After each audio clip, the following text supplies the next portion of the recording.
மடப்புரம் கோவில் காவலாளி அஜித்குமார் கொலை வழக்கு தொடர்பாக மாவட்ட நீதிபதி 2வது நாளாக 13 மணி நேரத்திற்கு மேலாக விசாரணையை மேற்கொண்டார்.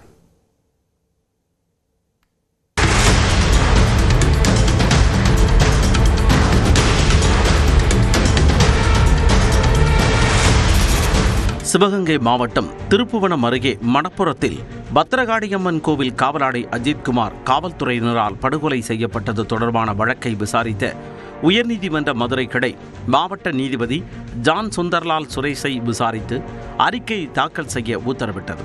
அதன்படி நீதிபதி ஜான் சுந்தர்லால் சுரேஷ் நேற்று முன்தினம் திருப்புவனத்திற்கு சென்று விசாரணையை தொடங்கினார். அஜித்குமாரை தனிப்படை காவலர்கள் தாக்கியதை வீடியோ எடுத்த கோவில் பணியாளர் சக்தீஸ்வரன் உள்ளிட்ட பலரிடம் 12 மணி நேரத்திற்கு மேலாக விசாரணை நடத்தினார். தொடர்ந்து 2வது நாளாக நேற்று நீதிபதி ஜான் சுந்தர்லால் சுரேஷ் நீதி விசாரணை நடத்தினார். அதில் சக்தீஸ்வரன், கோவில் அறநிலையத்துறை அலுவலர் பெரியசாமி, கோயில் அலுவலர்களான பிரபு, கார்த்திக் ராஜா, மடப்புரம் கோயில் உதவி ஆணையர் அலுவலகத்தில் ஓட்டுநராக பணியாற்றும் கார்த்திக் வேல் ஆகியோரிடம் நீதிபதி விசாரித்தார். பின்னர் பேசிய சக்தீஸ்வரன், அஜித்குமாரை தானே அடித்து காவல்துறையிடம் ஒப்படைத்ததாக பலர் பொய் செய்தி பரப்புவதாக குற்றம் சாட்டினார். அதன் பின்னர் அஜித்குமாரின் தாயார் மாலதியிடம் நீதிபதி 2.5 மணி நேரம் விசாரித்தார். நகையை எடுத்திருந்தால் கொடுத்துவிடு என்ற போது தான் எடுக்கவில்லை என்று அஜித்குமார் கூறியதாக மாலதி தெரிவித்தார். கொடுத்துருந்தியா அப்படின்னு, நான் எடுக்கலமா அப்படின்னு சொன்னேன். அப்புறம் ஒரு சார் வந்து நீ வெளியில் போங்க அப்படின்னு சொல்லிட்டார். நான் வெளியில் போனோம், நாங்கள் 2 பேரும் வந்துட்டோம், நானே பையன் வந்து வந்துட்டோம். அப்புறம் தெரிஞ்ச தம்பி ஒன்று நின்றாப்புல, சார் என்னென்ன இப்படி சொல்லியிருக்காங்களே, இல்லைம்மா விசாரிக்கதான் கூட்டிகிட்டு வந்திருக்காங்க, விசாரிச்சு விட்டுருவாங்கம்மா, நீங்கள் வீட்டுக்கு போகணும்னு சொன்னாங்க. நான் வீட்டுக்கு போகணும் வந்துட்டேன். அஜித்குமார் மரணம் தொடர்பாக அவரது சகோதரர் நவீனிடமும் நீதிபதி ஜான் சுந்தர்லால் சுமார் 5 மணி நேரம் விசாரணை நடத்தினார். தன்னிடம் எழுத்துப்பூர்வமாக நீதிபதி வாக்குமூலம் வாங்கியதாகவும் நவீன் கூறினார். என்ன நடந்துச்சோ அதை எந்த ஒளிவு மறைவு இல்லாமல் சொல்ல சொன்னார். எல்லாமே சொன்னோம். என்ன ஒன்று விடாமல் கேட்டார், டைமிங்கு, டேட்டு எல்லாமே கேட்டார். டீட்டெயிலாக இது வரைக்கும் உங்கள்கிட்ட என்ன நான் சொன்னனோ அதை ஃபுல்லாக ஒன்று விடாமல் எழுதி கொடுத்துருக்கேன்.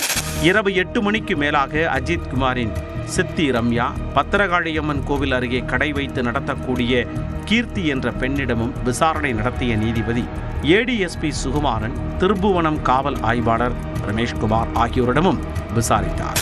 அப்போது பத்திரகாளியம்மன் கோவில் மற்றும் திருப்புவனம் காவல் நிலையத்தில் உள்ள சிசிடிவி கேமராக்கள் பதிவு உள்ளிட்ட பல்வேறு ஆதாரங்கள் நீதிபதியிடம் ஒப்படைக்கப்பட்டன.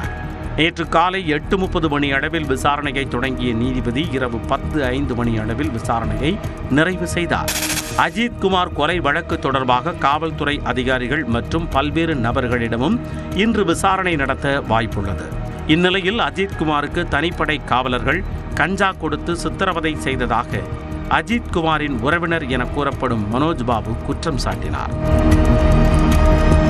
போலீஸே கொடுத்துருக்காங்க, அவரை குடிக்க வச்சிருக்காங்க. குடிக்க வச்சு தான் அவனை டார்ச்சர் பண்ணியிருக்காங்க. இது வழி தெரியாமல் இருக்கிறதுக்காக இதை கொடுத்தாங்களா என்னன்னு தெரில. இது போக ஒரு போலீஸாரே என்னோட ட்ரீட்மெண்ட்டே தனியாக இருக்கும். இதுக்கு கஞ்சா எடுத்துருவாங்கன்னு ஒரு போலீஸாரே சொல்றாரு.